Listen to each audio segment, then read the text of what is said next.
Hello friends, welcome to defence matrix. तो Pahalgam terrorist attack के बारे में आप लोग अवेयर पहले से ही होंगे। करीबन 26 से 27 अनआर्म्ड टूरिस्ट्स को यहाँ पर शूट डाउन किया गया है। खास बात ये रही यहाँ पर कि रिलीजन पूछ के अटैक किया गया है। ये चीज़ नोटवर्दी हो जाती है, खासकर तब जब कुछ ही दिनों पहले Pakistani army chief general Asim Munir द्वारा हिंदू मुस्लिम डिस्क्रिमिनेशन में क्लियर लाइन ड्रॉ करी गई थी। पाकिस्तान के पर्पस को उन्होंने बताया था, साथ ही साथ उन्होंने कश्मीर को पाकिस्तान की जुगुलर वेन कहा था।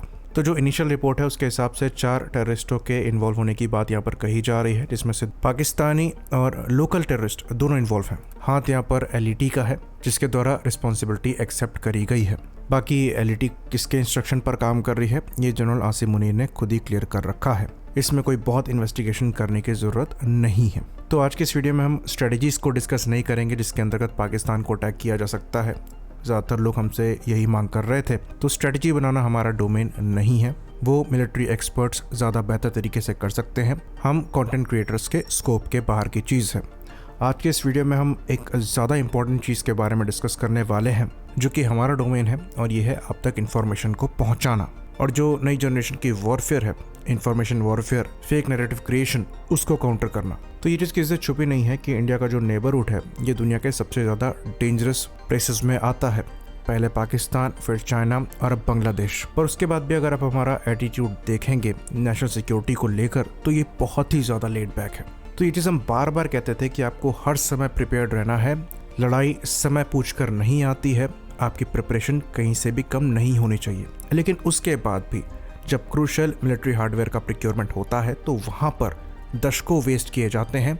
कमिटीज़ पर कमिटीज़ बनाई जाती हैं, फिजूल के डिस्कशन होते हैं, पेपर वर्क पे पेपर वर्क होता है। पर जब तक थ्रेट सर पे नहीं आता तब तक इस पर फोकस नहीं आता कि हमारी तैयारी कहाँ होनी चाहिए। आज अगर आप देश में माहौल देखेंगे तो ज़्यादातर जो इंडियंस हैं गुस्से में हैं, बदला चाहते हैं। लेकिन जब पीस टाइम रहता है तो किसी को फ़र्क नहीं पड़ता कि हमारी आर्म्ड फोर्सेस की सिचुएशन क्या है, हमारी प्रिपरेशन किस लेवल पर है, और क्यों जो हार्डवेयर रिक्वायर्ड है वो इनको नहीं मिल रहे समय पर। छोटे छोटे प्रोक्योरमेंट पर हमने दशकों बर्बाद किए हैं। क्रूशल टेक्नोलॉजीज को एक्सेप्ट करने में हमें काफ़ी ज़्यादा समय लग जाता है, और जब ऐसी सिचुएशन आती है तो हम ऑफ गार्ड पाए जाते हैं, और उसके बाद फिर इमरजेंसी प्रोक्योरमेंट का सिलसिला चालू होता है। बाकी जो मेक इन इंडिया का पुश है ना वो प्रॉपर हो पा रहा है, ना ही जो स्टॉप गैप प्रोक्योरमेंट है वो ही हम कर पा रहे हैं। R&D में हमारा एक्सपेंडिचर रिक्वायरमेंट से कम है। कई जगह पर मेक इन इंडिया के नाम पर हम कैपेबिलिटी कॉम्प्रोमाइज़ करके बैठे हुए हैं। कोई प्रॉपर रोड मैप ही नहीं है जिसके अंतर्गत कैपेबिलिटी को मेंटेन करते हुए मेक इन इंडिया को पुश किया जाए। तो आप लोगों को लगेगा कि अभी हम ये सारी बातें क्यों कर रहे हैं। तो हमें ऐसा लगता है कि अभी ये बातें करना ज़रूरी इसलिए है ताकि लोगों को समझ में आए कि ऐसी सिचुएशन आ सकती है, इसलिए हमारा हमेशा प्रिपेयर्ड रहना ज़रूरी है। खाली इस समय आप आर्म्ड फोर्सेस की शक्ल मत देखिए, गवर्नमेंट से सवाल मत करिए। आपको पीस टाइम में भी ये सवाल पूछने चाहिए ताकि ऐसी सिचुएशन के समय हम पूरी तरीके से प्रिपेयर्ड हों। तो क्या हमारी आर्म्ड फोर्सेस प्रिपेयर्ड नहीं है पाकिस्तान पर एक्शन लेने के लिए? तो ऐसा बिल्कुल भी नहीं है। हमारी armed forces more than prepared है पाकिस्तान पर एक्शन लेने के लिए, लेकिन हमेशा हम इससे बेटर कर सकते हैं। तो जो रिक्वायरमेंट रखी गई है वो अगर आज पूरी होती तो प्योर डोमिनेंस पाकिस्तान पर इंडिया का रहता। बाकी बात करें पास्ट के फेस ऑफ के कंपैरिजन में, तो आज हमारी तैयारी पहले से काफ़ी ज़्यादा बेहतर है।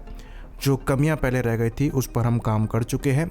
एयर कॉम्बैट की बात करें तो बियॉन्ड विजुअल रेंज में आज एज हमारे पास है। हमारी नेटवर्किंग कैपेबिलिटी पहले से ज़्यादा बेहतर है। इंटेलिजेंस कैपेबिलिटी भी इम्प्रूव हुई है, पर जितनी होनी चाहिए उस लेवल पर नहीं। बाकी एयर टू ग्राउंड रोल में स्टैंड ऑफ कैपेबिलिटी पहले से ज़्यादा बेहतर हुई है। हमने और ज़्यादा वेपन्स का इंडक्शन किया है, टेस्टिंग करी है। बाकी आर्मी की भी कैपेबिलिटी पहले से ज़्यादा बेहतर हुई है। नेवी पहले भी बेहतर थी, आज और ज़्यादा मजबूत हुई है।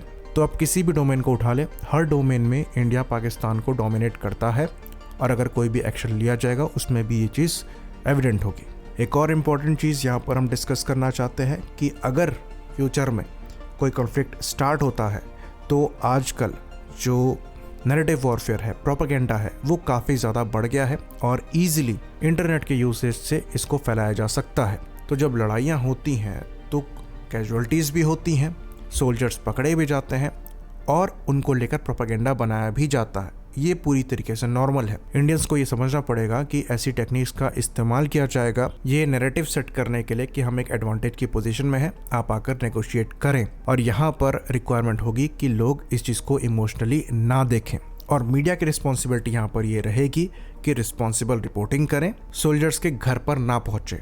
बाकी हमारा जो रोल है वो हम यहाँ पर प्ले करेंगे। आई होप इन्फॉर्मेशन यहाँ पर क्लियर रही हो। इसी बात पर इस वीडियो को हम ख़त्म करेंगे। लाइक करिए, सब्सक्राइब करिए। जय हिंद।